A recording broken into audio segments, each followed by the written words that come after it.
All right, let's jump right in.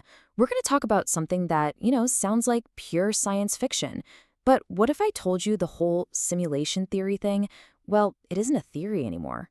What if it's a product? Something being packaged and sold right now? Yeah, let's get into it. You know the question. It's the ultimate late night, whoa, man kind of question, right? That one mind-bending idea that's launched 1,000 sci-fi movies and philosophy papers. Are we living in a simulation? For so long, that's all it was, just a really cool thought experiment. Okay, so here's where things get wild. That old question, it's basically obsolete. The conversation has taken a massive turn. Now, the real question, the one being asked in boardrooms and serious R&D labs, is way more unsettling. It's, how many layers deep are we already? And why the change? Well, it's because this isn't just fun speculation anymore. It's not a philosophy class debate.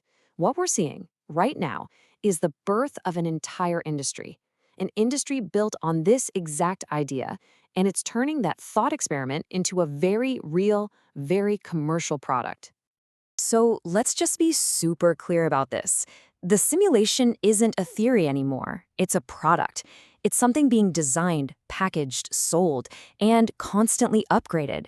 And the craziest part, a lot of the time, we don't even know it's happening. And look, the money behind this it's just staggering.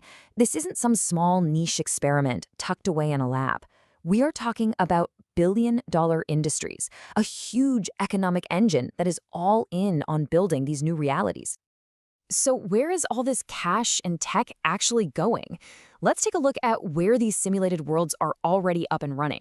Because believe me, they're way more a part of our world than you probably think. As of today, the industry is really zeroing in on three key areas. Places where making things feel hyper-realistic is absolutely crucial. We're talking advanced military training, super immersive VR therapy, and even high-stakes media training for CEOs and politicians. And you can see how it works, right? For the military, AI creates these incredibly unpredictable combat zones. For therapy, it gives people a safe, controlled space to confront their fears. And for media training, it throws a whole barrage of tough, simulated journalists at you. The common thread in all of this, AI is the magic ingredient that makes it all feel completely, undeniably real. So, the big question is, how? How is any of this possible? How can these digital worlds feel so incredibly real? Well, the engine behind it all, the architect building every last bit of it, is, no surprise, artificial intelligence. It's the literal ghost in the machine. Think of it like a three-step process for how AI builds these things. First, it actually creates the world, the environment itself. That's called procedural generation. Then, it fills that world with believable characters. And finally, and this is the crazy part, it actually tricks your body into thinking you're really there using sensory feedback. Okay, so step one, procedural generation. This is basically how AI builds enormous, super detailed worlds from scratch using algorithms. I'm talking vast cities for the metaverse or incredibly realistic battlefield terrain. The key thing is it's all done at a scale and speed that a team of human artists could never, ever match. All right, so once the world is built, AI has to populate it. It breathes life into these digital spaces by modeling the behavior of non-player characters, or NPCs. And these aren't your old-school video game characters running in a simple loop. No way. This AI gives them dynamic, complex, and honestly unpredictable personalities. It makes the whole place feel, well, lived in. And then there's the final piece of the puzzle. This is the part that really truly blurs the line between what's real and what isn't. Sensory feedback systems. We're talking about AI algorithms that can take something happening in the simulation and translate it into a physical feeling for you. So you can literally feel the rumble of an explosion or the sensation of rain on your skin. It's wild. Okay, so here's the really important takeaway. This stuff isn't just for soldiers or CEOs anymore. That's not the end game.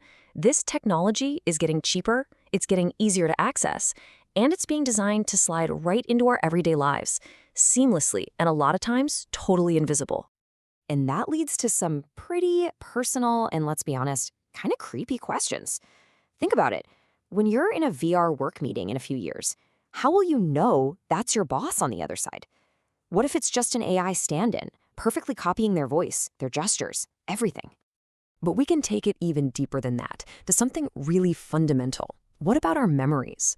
With augmented reality becoming a thing, what if a tiny digital overlay subtly changed what you saw when you were growing up? How would you ever be sure that your most precious childhood memory was 100% real and not, quietly edited? It is a lot to wrap your head around for sure.